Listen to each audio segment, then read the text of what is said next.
Hi, y'all. My little shoogie boogies. People that live in the South. Now, when I say they or them or us or we, I don't mean everybody. That's impossible. But sometimes a thought will just go through my head and it's like, shoogie boogies. I mean, who in the world calls anybody a shoogie boogie? Now, a honey bunny, I got in trouble for that one time. Some guy thought I was hitting on him. Oh. Anyway, y'all, I missed out on the most precious baby from, let me not get us in a wreck here. Pay attention to what I'm doing. At Frosted Faces, he weighed about 17 pounds. He probably could have, he could lose a pound or two. And he was a black, mostly poodle, a chunky one. Not fat though. I mean, he just was, he looked healthy. I just, I don't know. I just saw his picture and I wanted him. So I emailed and a gal named Krista, I think I met her when I went up there. Anyway, she was helping me and I said I would love to come up there and meet him. Now, his name was Checker. Now that would not be my, choice of a name for a little dog. But his story was that I think he was 10 years old. His human mama got too ill to stay at home, and she had to go to a nursing home. And so she surrendered Checker to Frosted Faces. Man, y'all, I don't know. It's like God trying to tell me, Deb, are you never going to give up? What is wrong with you?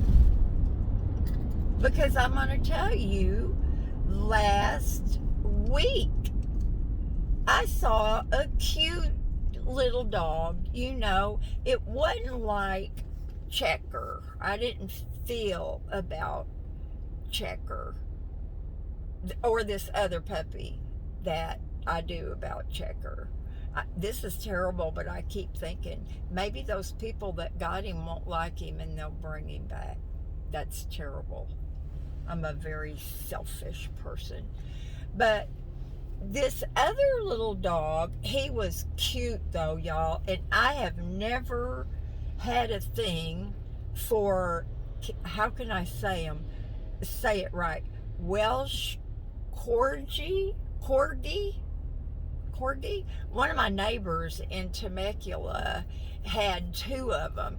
I don't know what it was. Well, they're just short haired. They're not scruffy or anything like I like, or curly like a poodle.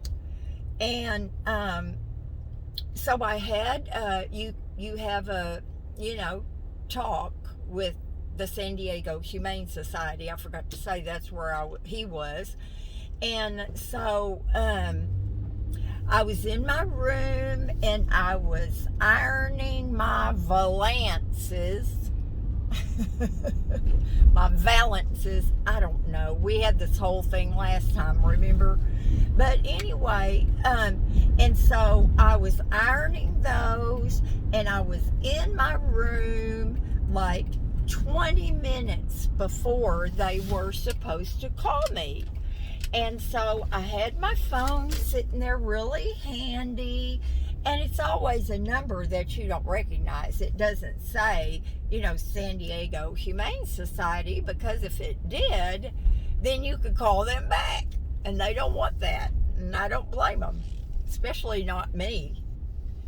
And I have gotten a couple of them on the phone before, and yakety, yakety, yakety, yakety. I know y'all don't believe that, but it's true. Anyway, so I don't know what happened. I was right there by my phone. I even checked to make sure the volume was up. I get, and the time comes, and she doesn't call, and it's like 5 after the time, 10 after the time, and I'm thinking she probably got a blabbermouth like me, and she's being polite, and she's gonna have to just put it in there. I'm sorry, I gotta go, I have another appointment. But anyway, it was like 10-15 minutes after the time, and I look at my phone. I have an email. It said, Debrajoy, I tried to call you for our appointment for, what was that little guy's name? He really was cute though, y'all. He had a corgi body, but he almost had like a German Shepherd head. I know it's hard to visualize, but he was a cutie pie.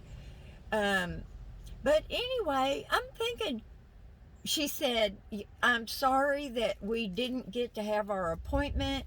If you're still interested, please make another appointment. So that was last week.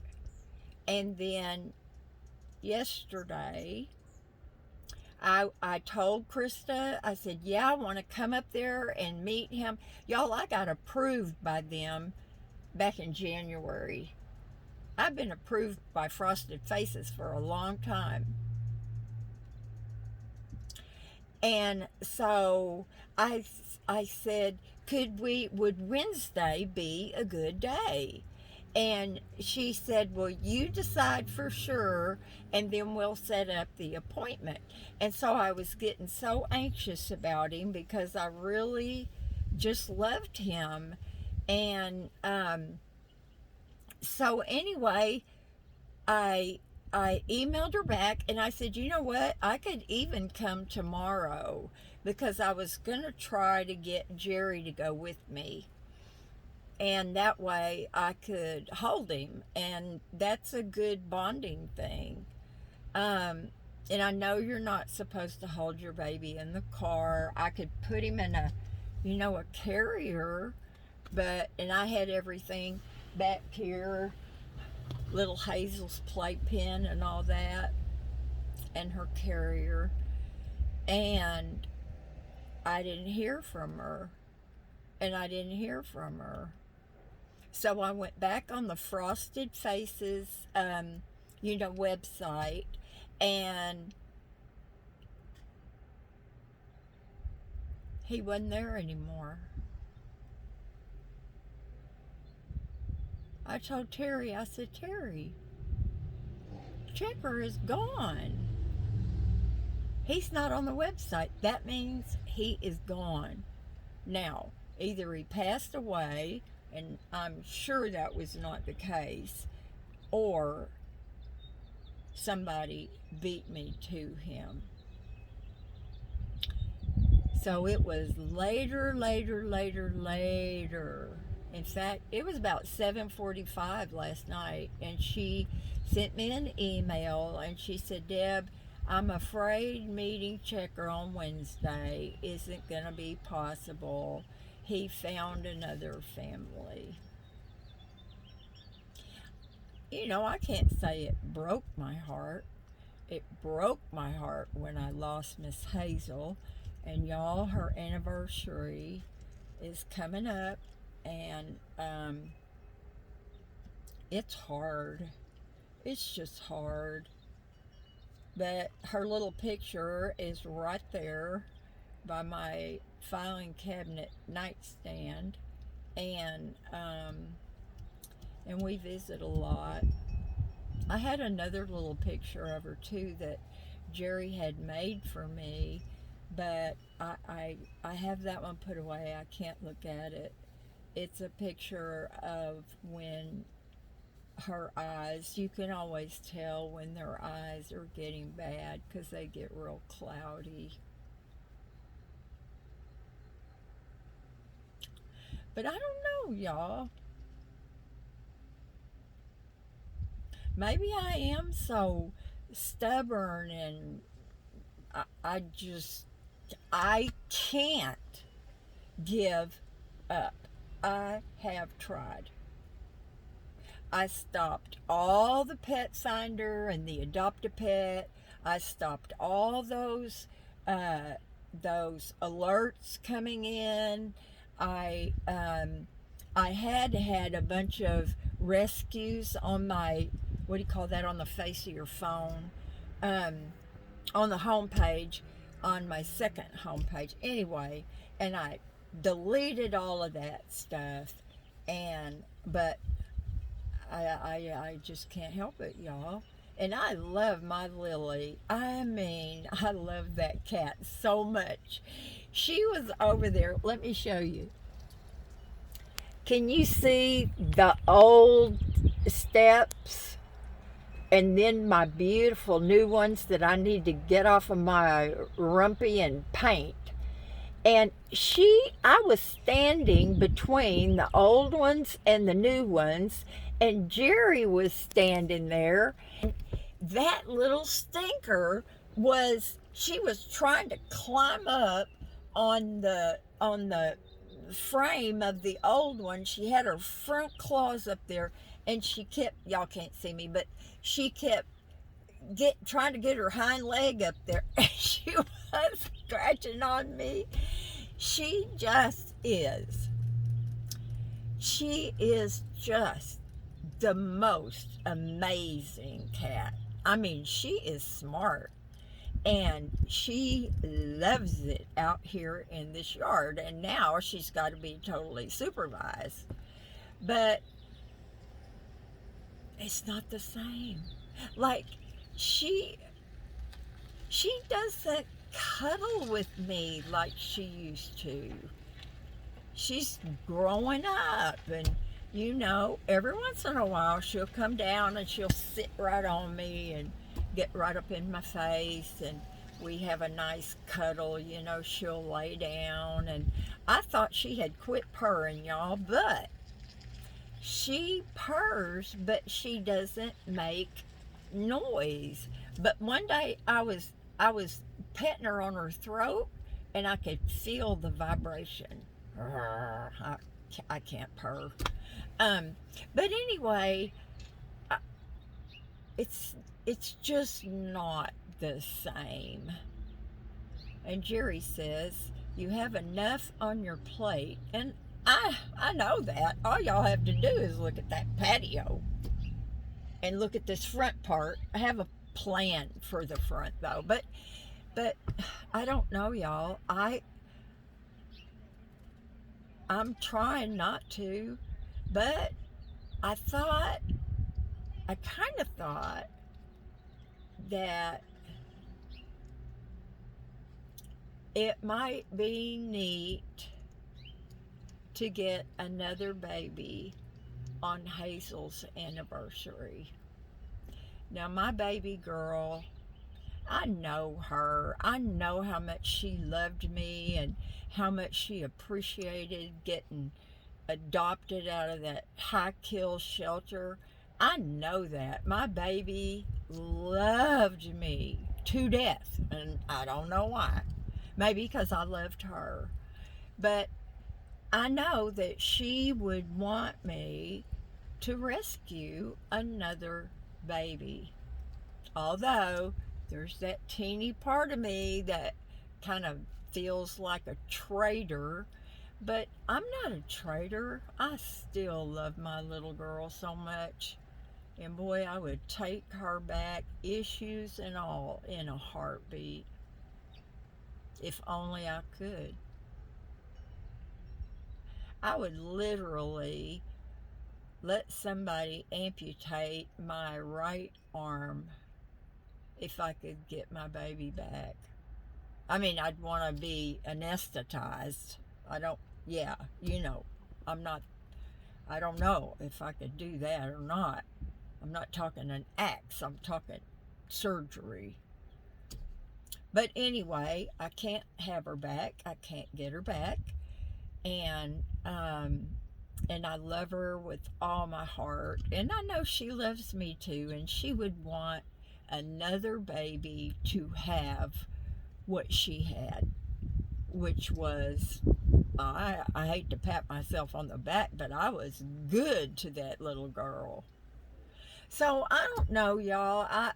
I don't know. Maybe it's just not the right one yet. But I was feeling it with Checker.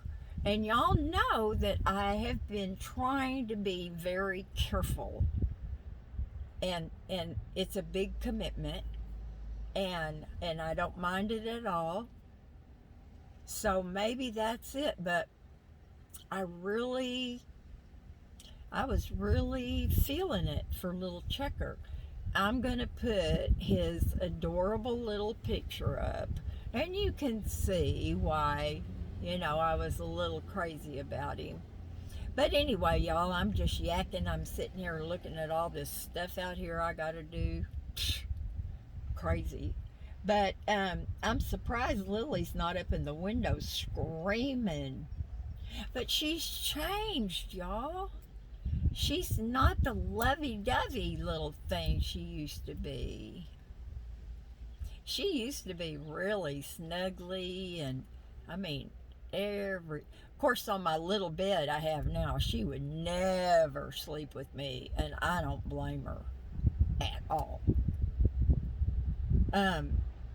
I wake up and my little comforter, is a twin, and it's supposed to go. It has a long ways, and then it has the sideways.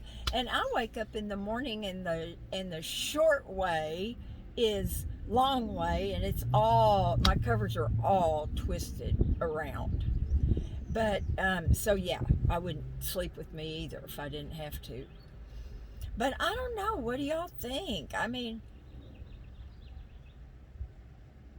I guess, you know what? I can't not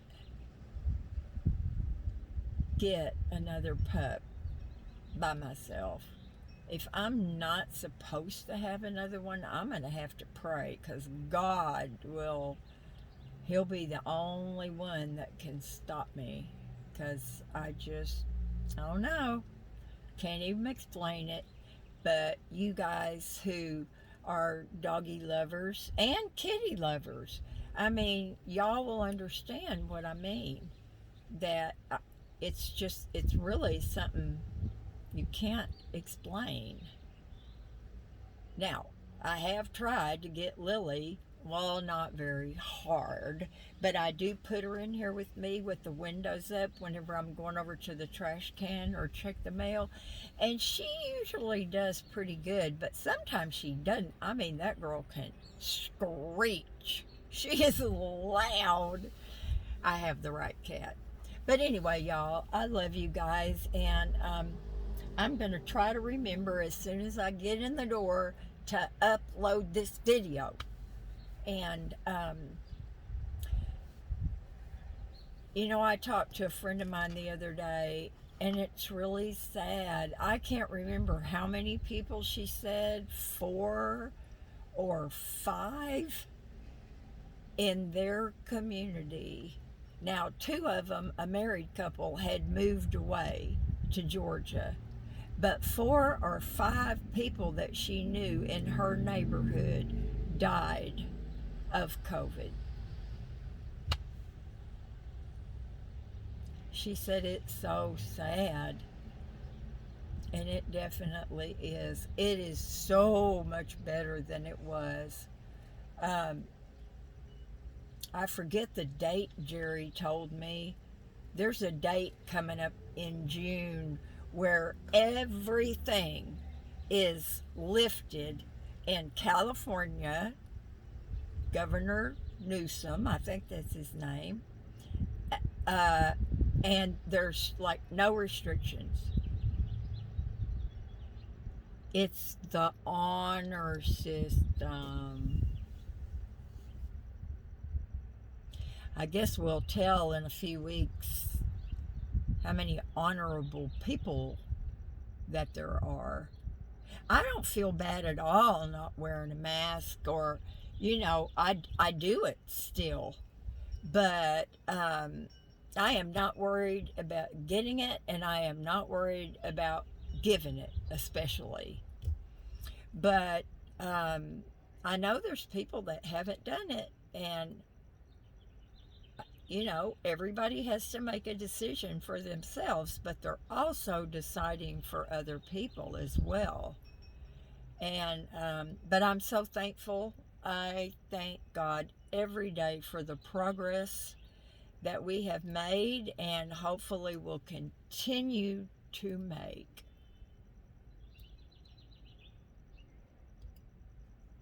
So, y'all still be a little careful. It's good to be older, we're just more careful people. Anyway, I'm just running my face. I love y'all. And I'll talk to you again. And do something fun and try to be nice. I'm having to tell myself that on a regular basis. Deborah, be nice. Talk to y'all later. Bye now.